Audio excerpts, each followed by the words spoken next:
What's going on, YouTubers? My name is Robert Serrano Jr., and I am the Natural Born Thriller. And welcome, everyone, to Impact Wrestling Review, the show from um, September 6th, 2018, from last week, basically, on a Thursday night. They were in Windsor, Ontario, Canada. Their commentators, Josh Matthews and Don.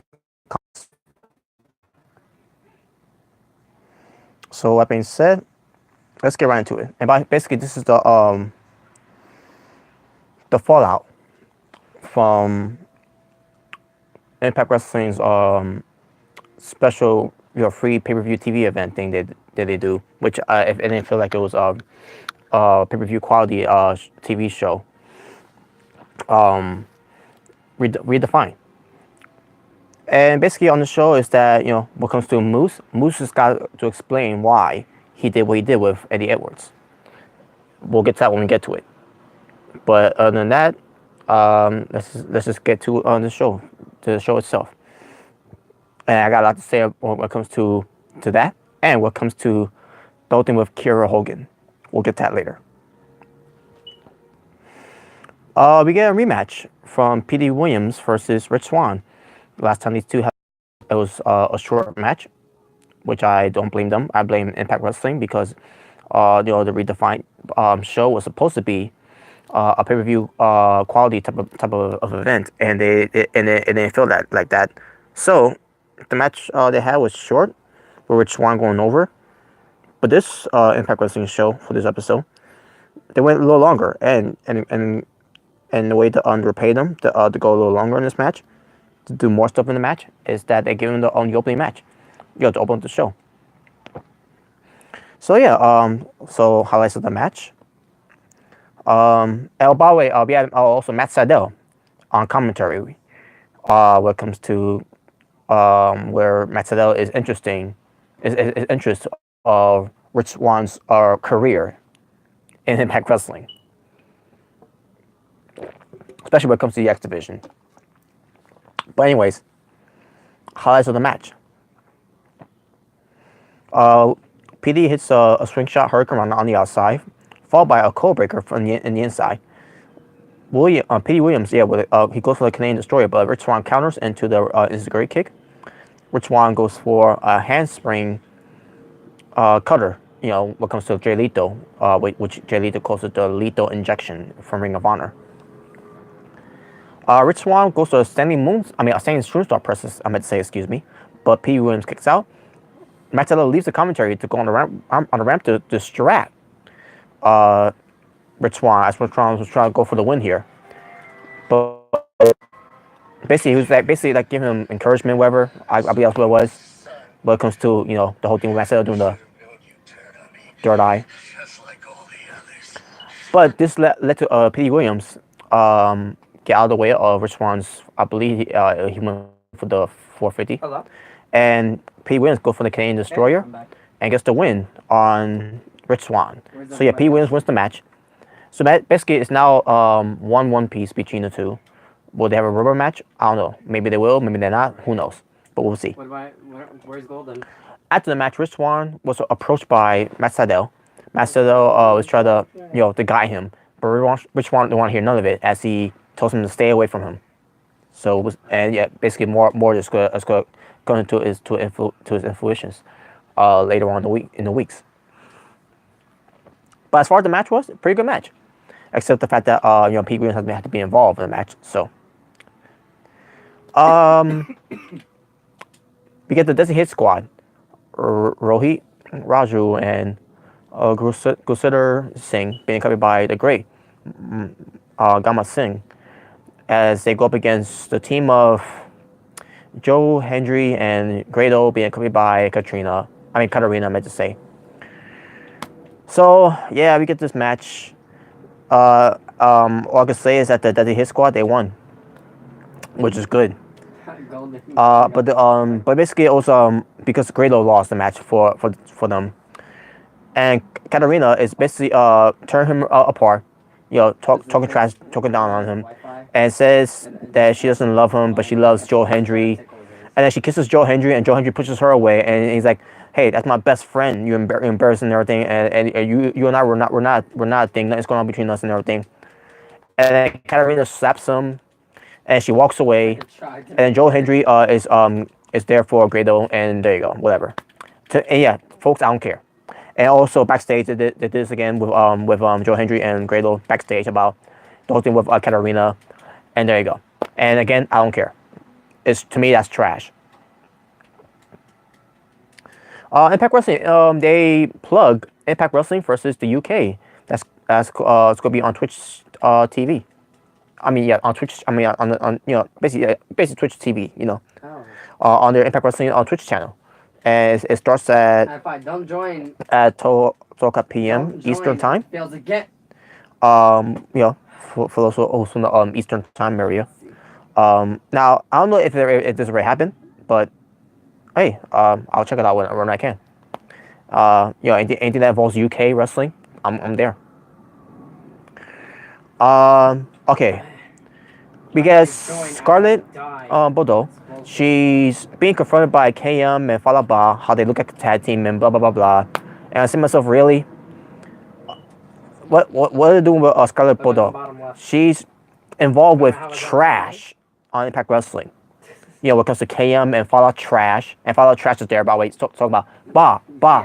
He should have said trash, because he's trash. I have every side mission. I have. And she teases that she would do anything for them, and then she tells her Bobo assistant to come with her. And yeah, there you go. That was, to me, that was a waste of a segment, except for the fact that the 10 out of 10, the smoke show herself, Scarlett Bordeaux, looked. That's all I gotta say. That's all I gotta say about that. She is definitely a 10 out of 10.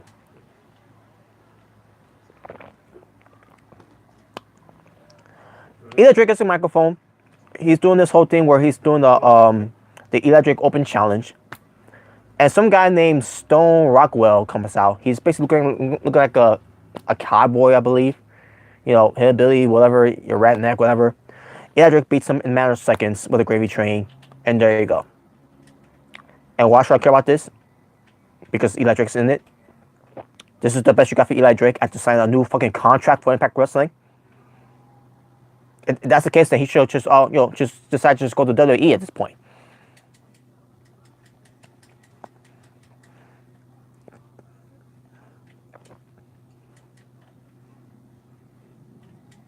I'm wondering what the end game is going to be for this. With Eli Drake doing this Eli Drake Open Challenge.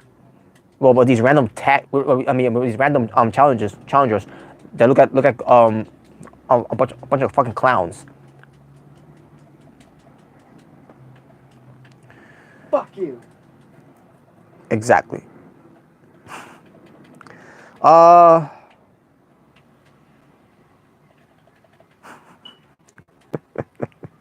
Anyways, the Lucha Brothers, they said they're not afraid of Sami Callihan and the OVE. They did a promo, a Villavania basically. And there you go. Nothing to say about that. We see the Impact World Champion Austin Aries, Killer Cross, and Moose with his ridiculous outfit that he's wearing. I'll get to that later.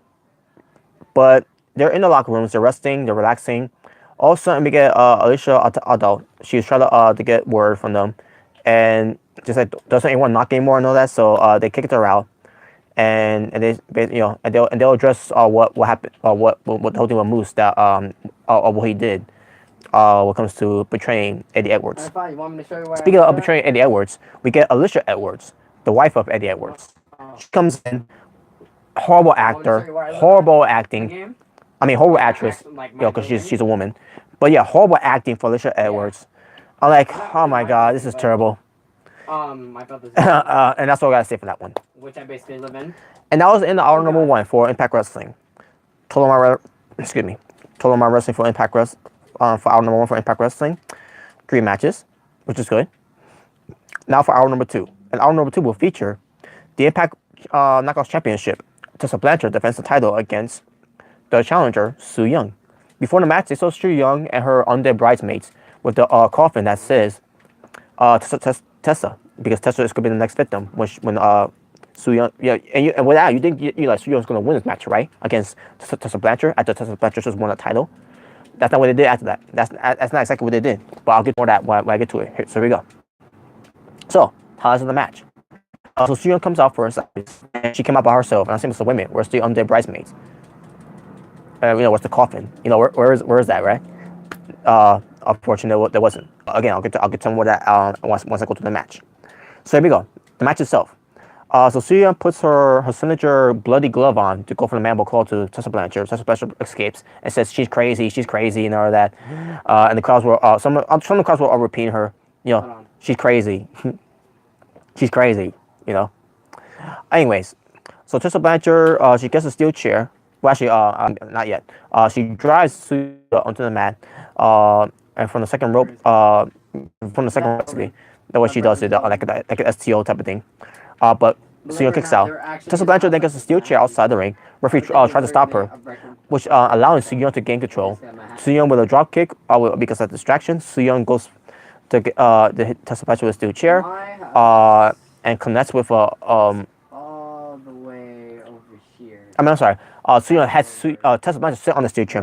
Excuse me, and then just to flip off the apron onto Tessa Blanchard. Nice spot. Tessa Blanchard then at one point hits the top rope cutter. Then she goes to counter Su Young's panic switch and gets the buzzsaw, which is the hammerlock DDT that she does, and gets a 3 count in the win. So you're a winner, and still Impact Knockouts champion, referee so, the buzzsaw herself, Tessa Blanchard. After the match, now all of a sudden the young bridesmaids comes out from the rampway with the coffin, and then Su Yung recovers. She attacks Tessa Blanchard and she puts her into the panic switch, and then she takes Tessa Blanchard to place her into the coffin. And who comes to the rescue? Allie and Kiera Hogan. Let me repeat that, so that Impact Wrestling could understand what a fan like me, Kiera Hogan, is pretty upset when I'm saying this. Who came to the rescue for Tessa Blanchard is Allie and Kiera Hogan. I'll explain more after I go through this. So Allie and Kiera Hogan go to beat up on Su Yung to save Tessa Blanchard from being put in the coffin. And then Tessa Blanchard gets taken out of the coffin by Allie and Kiera Hogan. And then Tessa Blanchard was like pushing them away, and then she realized that she was helped by Allie and Kiera Hogan. And then she says to them that she doesn't need help, she doesn't need any friends, and she says because you have friends, you're never gonna be Knockouts champion and everything, and blah blah blah and all that. So there you go.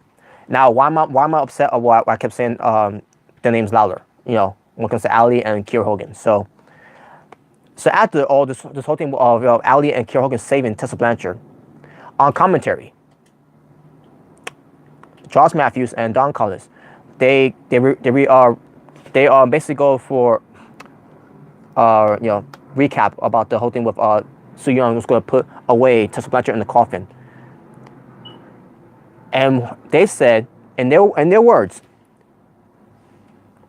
In their words, Allie came to the rescue. Allie saved Tessa Blanchard. No mention of Kiera Hogan. Yeah. And what comes to the video clip on Impact Wrestling's YouTube channel, they even put the title, Allie saves Tessa Blanchard from Su Yung. Shut the fuck up. But let's not forget too, it's bad enough that they're booking Kiera Hogan like she's nothing on Impact Wrestling.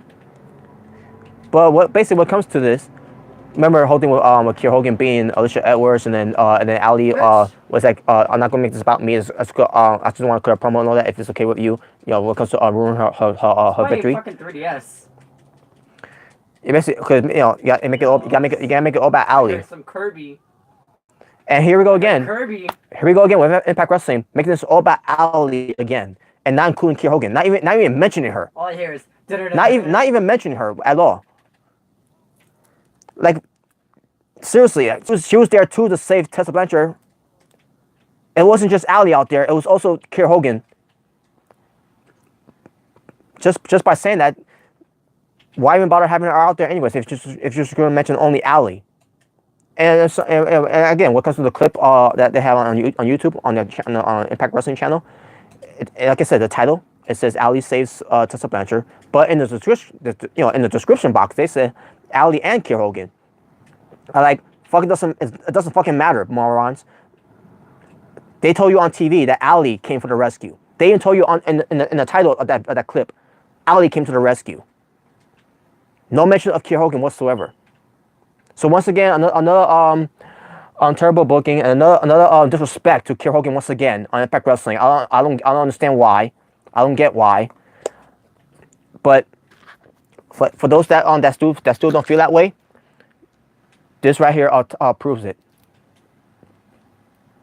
They don't give a fuck about Kiera Hogan, because if they did, they would have mentioned her too, saving Tessa Blanchard along with Ali. So yeah, once again, the disrespect of Kiera Hogan continues on Impact Wrestling.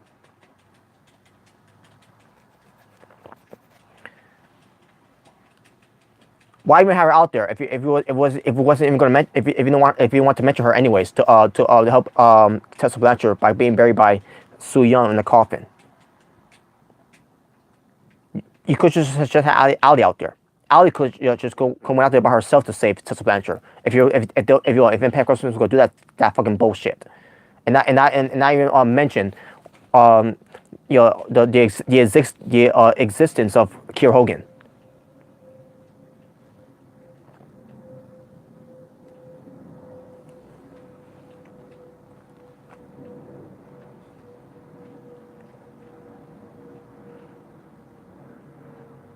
But moving on.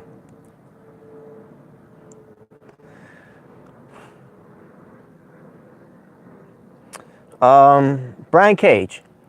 He reveals why he came to save Pentagon Jr. and Phoenix when it comes to the OVE beatdown. Because OVE walks around like there's a boss and all that. So that's the reason why. And yeah, there you go.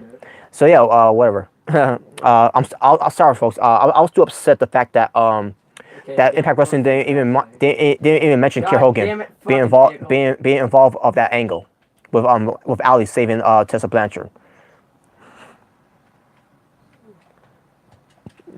Back off the Corolla. So now we get to LAX, my favorite part of the show. Conan and King, they arrive at the meeting of these higher ups, gangsters. So basically, they don't care what type of war they're into, but a kid got involved in the center run of this war, and basically it was a very intense segment. I loved it, and then they said it's gonna end on October 14th, I believe that's the date. Let me double check. Either the 14th or the 15th. Let me just double check. Which is next month or not? Okay, I think it's the 15th, if I'm not mistaken.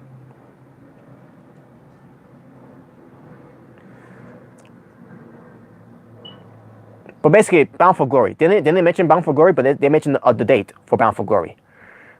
It's gonna end there, where it's gonna end once and for all. What's it gonna be? Oh, I'll let you know. It's LAX members, Santana, Ortiz, and Conan. Conan has not been wrestling for years, folks. He hasn't wrestled for years.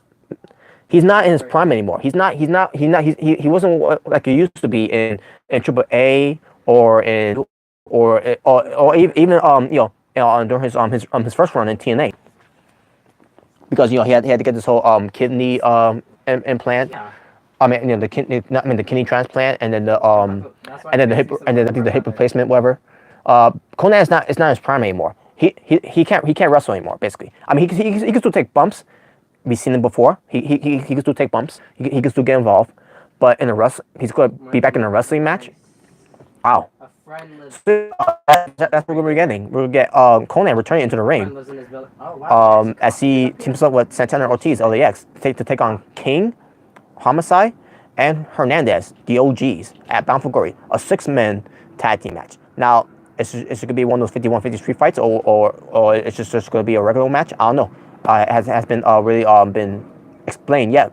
But hopefully it'll be a stipulation of that one. But the big stipulation is that they're going to end this rivalry once and for all, which I knew it was going to, by the way, folks.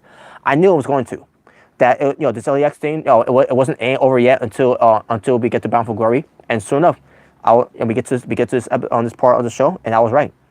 It's going to end that Bound for Glory between these two rivals. And yeah, I can't wait. I cannot wait, folks. Conan, here's the thing. I'm not expecting a 5-star match for this match, because Conan's involved. Because like I said before, Conan is a former shell of himself. He can't go anymore in the ring, and it's the same way how I feel about the Undertaker. And there you go. So, and also because of Hulk Hogan too, because I know Hulk Hogan wants to get back in the ring. But yeah, this match it's for Bound for Glory, and I cannot wait to see how this turns out. I'll come in with my high expectations for this match. I'm expecting Conan to do the rolling clothesline that he always does, or the face buster that he always does, and then, well, maybe I'm expecting him to do his submission move, the Tequila Sunrise. But we'll see. But it's not gonna be the same Conan that we seen him wrestle years ago. And yeah. But there you go. Now, Jake Christ and Dave Christ versus Zachary Wentz, Ace Austin, and Trave in a 6-man tag team match. And this match was off the charts, folks. This was this match stole the show because of Spot Monkeys Fest. That's basically what it was, a Spot Monkey Fest. So here's what happened. Highlights in the match. Dave and Jake Crest, they go for the suicide dive, or should I say tope suicida, onto Austin and Miguel, and Wentz moves Callahan's back as a launching pad on everyone on the outside. Miguel flies over the top and hits Jake with a Hurricanrana. Austin is next to. It's next to Fly on, but as he hits Daycrest with a modified sunset flip powerbomb over the top rope into everybody else. And then we get members of OVE connect with all CNI on Austin to pick up the win. In a dominant faction, by the way, because OVE was dominant in the match, and then you got some comeback offense from the other teams. But in the end, OVE ends up winning. Now I'm about to look in the store. After the match, Sami Callihan takes out Austin. I should have stayed. With I'm stupid. Maybe rephrase that. Ace Austin with the power driver, shades of Mick Foley, when it comes to pulling the trunks, and grabs the microphone and says that OVE is the best trio in professional wrestling. I do agree with that. One of the best, to say the least. And then he says that they're going to go after Brian Cage and say that under the Lucha Bros, it's not over yet. And yeah, and they say also when it comes to OVE, they will never ever forget it. When it comes to Brian Cage being involved. And there you go. Right, there you go. Now let's get to the part where Moose explains why he did what he did to Eddie Edwards. So here comes Moose, Austin Aries, and Killer Cross. And Moose, with the outfit that he was wearing, the leather button-up shirt, and which was I think it was silver or gold. I think it was gold. I think the leather pants was silver, and he was wearing some nice shiny cushy shoes. And I was thinking to myself, okay, maybe he's auditioned to the remake of Missy Elliott's "I Can't Stand the Rain." All he needs is the keys to the Jeep, I bought 2K19. But anyway, so Moose comes out. He explains why he did what he did, and this is his reason. It's about That's what I'm gonna buy. he's basically he's going to reveal about why he betrayed Eddie Edwards during that main event match from Redefined. Hold up, let me get my wallet. Redefined. So yeah, here we go. Moose says that he was always there for Eddie Edwards, because of his. However, when the table were flipped, when when Moose being hospitalized and everything, where was Eddie Edwards? He was acting crazy. Yeah, I'm back. He explains the fact about how he was always there for Eddie Edwards in the hospital. He was always there for Eddie Edwards when it comes to his rough times. When it comes to with him and Tommy Dreamer, and with the whole thing with OVE, and then with his wife Alicia, you know, and and then he talks about how he got hurt at the anniversary, and he's like, where was A. Edwards? Why he didn't visit me in the hospital? Well, with him being all crazy and everything, and who's supposed to be his best friend, who's supposed to be like his brother and everything. And then he got a call from someone. Who he got a call from? Killer Cross. He got a call from Killer Cross.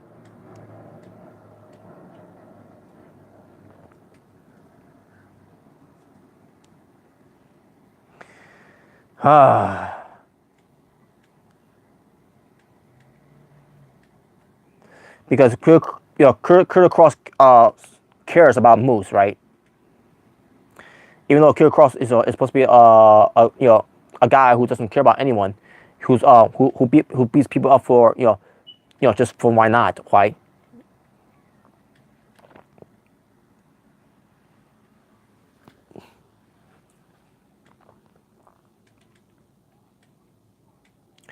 And also said that Austin Aries was there for him too, after that too.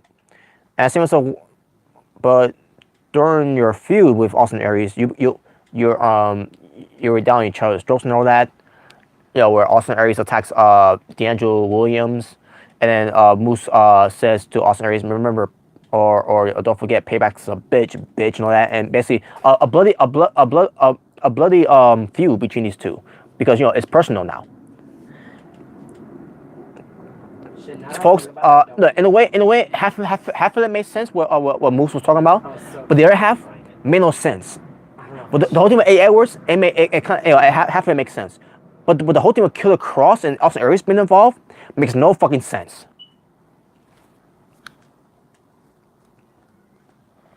And then Austin Aries cuts a promo about this whole thing with Moose, that he is Mr. Impact Wrestling. And I was like, what? But during your bill for 4th anniversary, you said that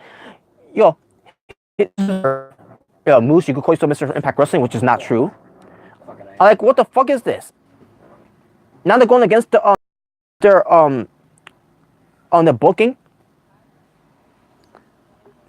I'm convinced that we got a former WWE creative writer working for Impact Wrestling backstage.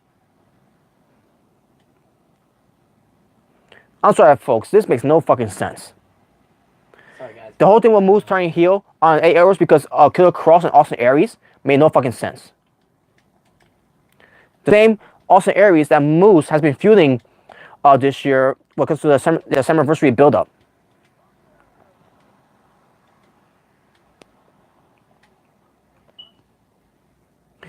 And then, to make matters even worse, all of a sudden we get someone interrupting these guys. And by the way, when it comes to Moose, when it comes to the outfit that he's wearing, I thought that was a wrong choice of wearing that outfit. To me, he should wear a suit, in my opinion. And when it comes to this whole trio faction that they're doing with Austin Aries, Killer Cross, and Moose, that's not a good fit, especially with Moose. Austin Aries and Killer Cross, that's fine. You can have Austin Aries can have a bodyguard if he wants. When it comes to Killer Cross, that's fine. But Moose involved, this makes no fucking sense. I mean, if they want to do a feud with A. Edwards and Moose, Christian from Mr. Ricky J21's YouTube channel, the asylum, the leader of the asylum, he said, and this is good. This was a good idea. A. Edwards, with him turning heel on Tommy Dreamer, you could kept him as a heel, and then you could have him go after Moose, these two have a feud for Bound for Glory. Because let's face it, this whole thing with A. Edwards and Moose is going to lead to Bound for Glory between these two, where it's going to be Moose as a heel versus the babyface Eddie Edwards, which it should have been the other way around. Moose to be a babyface and Eddie Edwards to be the heel. Because keep in mind, Moose was getting over these fans with this whole Moose chanting, the Moose Nation. He's finally getting the crowds behind him. and then they decided to do it all the way to do something they thought was a good idea. But anyways, like I said, back to what I was going to say here. So to make matters worse, who comes out to interrupt these guys? I knew this was going to happen, folks. This was too soon, unfortunately. Johnny Impact. I said before on the Asylum, when it comes to Johnny Impact from last year, when he was in the main event against Eli Drake for the Impact World Championship, and he may not won the match, but it was still a good damn match. I just wish the interference of Arbitron never happened. That's my only nitpick there. But that was a good match though that Eli Drake and Johnny Impact have when it comes to the main event. It was a great main event, to say the least, for the Impact World Championship. And I said to myself, well, Johnny Impact losing, he's going to get an opportunity next year's Bound for Glory in the main event, but against Sue. Sure enough, after seeing everything that's been developed this year, Austin Aries is going to be the guy to go to Impact Wrestling, Bound for Glory's main event, which is good. That he is too. That sucks. But at the same time, here's the thing.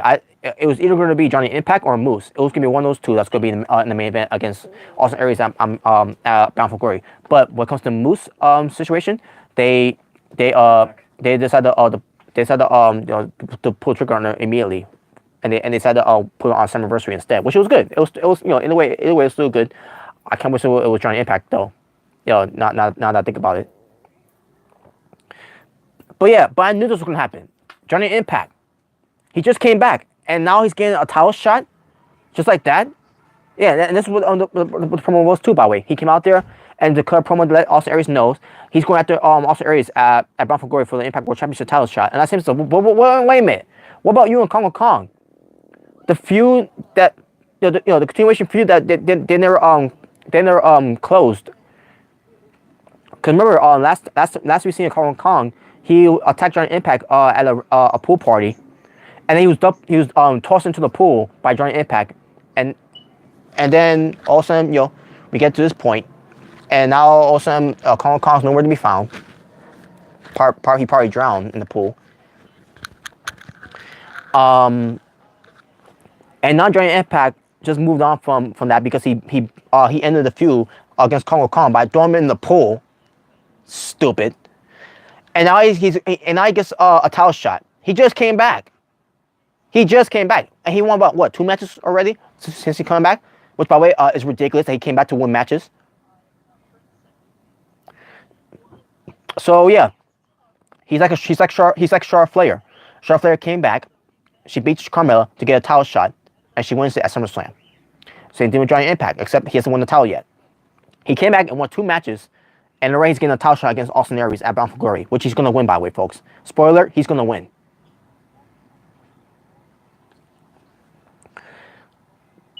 And I said before that Johnny Impact, with him being in fact, let me get to the rest of this now. So here we go. So, and also on top of that, Johnny Impact, with him getting a title shot against Austin Aries, he's going to get another main event spot at Bound for Glory. 2 straight years in a row already. Last year he got a main event spot. Now this year he's gonna get another main event spot. I said that he's a Charlotte Flair because he just came back and he's getting a title shot. And now he's the Roman Reigns when it comes to being in the main event of Bound for Glory. Like I said, from being on main event last year, and now this year he's gonna be in the main event. Same thing with Roman Reigns when it comes to WrestleMania. 4 straight years in a row for Roman Reigns, and now we got Johnny Impact. 2 straight years in a row for Johnny Impact to be in the main event for at Bound for Glory. And on top of that, with him being gone for that, because he was getting married, and they did this angle where he got taken out by Kong and Jimmy Jacobs. He's the Brock Lesnar when it comes to not being there. And now, what they did here, look at it's gonna happen again. But let me get to this. So Johnny Impact's, and Austin Aries are going back and forth. Johnny Impact plugged some stupid movie. I don't remember what it was, but about it, it's on the 14th, by the way. Bound for Glory for October next month. But anyways, so Johnny Impact talks about how Austin Aries nuts is the size of a banana, I guess. I don't know. I'm sorry, folks. I was thrown off after all this from this whole thing. So Austin Aries goes after Impact, and he understand basically on the right way. So then Moose and Killer Cross gets involved too, and Giant Impact gets beats them up like he's Super Cena. I said this before, but when it comes to Giant Impact, ever since he first came into Impact Wrestling, he's been getting John Cena booking. This right here, he's overpowering Austin Aries, Killer Cross, and Moose. And by the way, the worst super kick ever delivered to Moose by Giant Impact. It was terrible. It was fucking terrible. And sure enough, because it's a 3-on-1 situation, of course they had to take him down. Of course they got the better of him. Also Aries, because also Aries got to him, and they beat him down, and they beat him down in the ring. They beat him down outside the ring. They had a spot where they had the steel chair on around the head of Giant Impact on next to the ring post, and also gets the steel chair and wheels on them. And Impact's gonna be gone for 2 weeks now. They didn't say that, but I guarantee you, so he's gonna be gone for 2 weeks because of that. This week he's not gonna be. I guarantee you, this week he's not gonna be on the show. But next week I guarantee you he's gonna be on the show.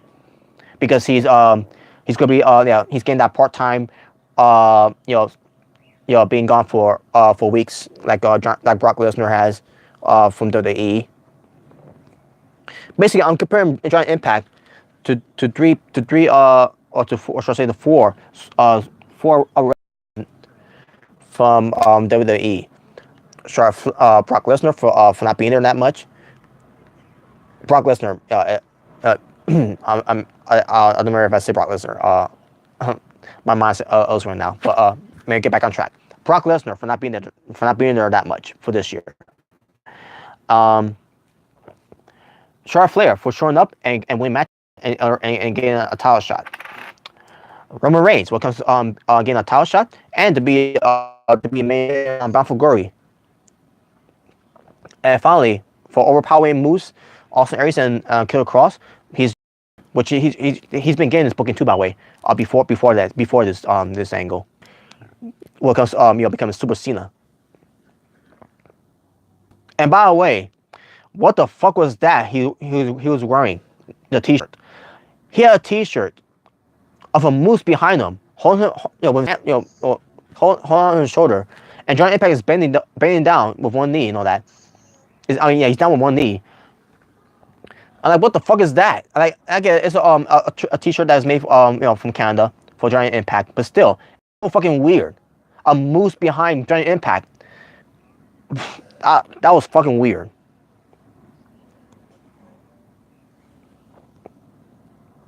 And by the way, folks, it's been announced that Brian Cage will defend his. Actually, he will not. It's going to be because it makes sense though. Brian Cage. Wait, before I do, I'll mention now. So this week's Impact Wrestling show, and by the way, that's the show's over with Giant Impact being taken out by these heel factions. And they said that AA will be there next week, which is gonna be this current week on Impact Wrestling. But yeah. But Giant Impact will not be, by the way, folks. Because he got taken out by them with the chair spot on the post. But also announced it's gonna be Brian Cage versus Kong. So yeah, we're moving away from Kong and Giant Impact. We get the Lucha Brothers taking on the Dakota Lee. What comes to the matches that can be set up for this week, and finally, the return of LAX. They're back in action, and plus more. Which will comes to more, I'm afraid of. What comes to a couple of other trashes. But anyways, there you go. Total amount of wrestling for hour number 2. 2 matches. Total amount of wrestling overall for Impact Wrestling from September 6th, 2018. 5 matches. And my overall rating for the show, I was thinking about giving it a 6 out of 10, but based on the booking of the final match, of the final segment, what comes to the Moose explains why he did what he did, and then where and did the whole giant Impact thing, and on top of that, with Impact Wrestling not mentioning Kiera Hogan being there with Ali to save Tessa Blanchard, 4 out of 10. So basically, I took away 2 away from my overall scoring. Again, I was thinking about giving it 6 out of 10, but because of all that whole bullshit they did well not mentioning Kiera Hogan and the whole bullshit with the explaining of Moose, and then and then on top of that you got Giant Impact coming out there to get a title shot and everything. I'm just gonna give it I'm just gonna take away 2. 1, 2. Yeah, Impact Wrestling. Fuck you, Impact Wrestling. And I say that with love, by the way. Now, I'm not saying the show was terrible. It was decent. It was 4 out of 10. Bret Hart. That's my feeling about it. But yeah, there you go. And again, I just want Impact Wrestling to book Kiera Hogan the way that she's being booked in the Indies, because the Indies is getting her booking right. How is it that Impact Wrestling can't get Kiera Hogan right with their booking on Impact Wrestling? And on top of that, the disrespect of not even mentioning Kiera Hogan.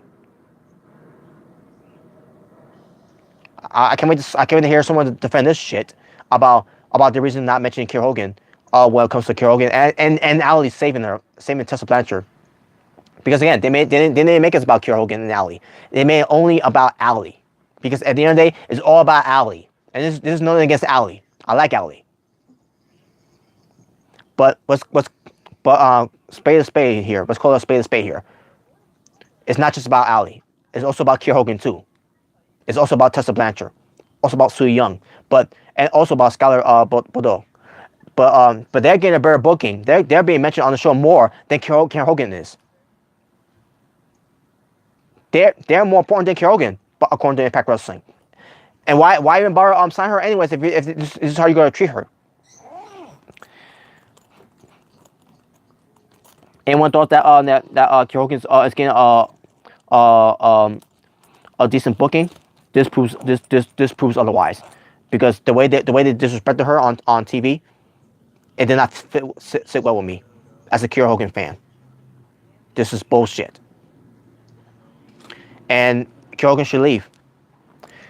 Kiera Hogan needs to stop defending Impact Wrestling, because she's kissing their asses, But what does that mean at the end of the day? They're still gonna book her like she doesn't mean anything, like she doesn't matter, like she's fucking crap. So she might just leave Impact Wrestling and just go be a full-time indie women's wrestler. And hell, go to Ring of Honor. Ring of Honor when it comes to the women's honor division, they'll book her better. I know they would. And on top of that, they're not gonna disrespect her like Impact Wrestling has did. So there you go. And again, Impact Wrestling, for the way you're treating Kiera Hogan right now in Impact Wrestling, fuck you, Impact Wrestling, and I say that with love. There you go. So that being said, thank you all for watching. If this is your first time watching me, my name is Robert Serrano Jr., Natural Born Driller. If you haven't subscribed to me yet, please do so, if you haven't yet. If you enjoyed this review, give it a thumbs up or a thumbs down. Choice is yours and yours alone. And that being said, thank you all for watching. Y'all take care. Y'all have a good night. Impact Wrestling, please do something with Kiera Hogan this time. Please mention her this time, and please do not give her the disrespect that you're giving her for the last few months. When it comes to 2018, book her better. That's all I'm asking. Book her better. Book her like she means something. But that's all I gotta say. You all take care. Have a good night. Peace on the streets. I'm out.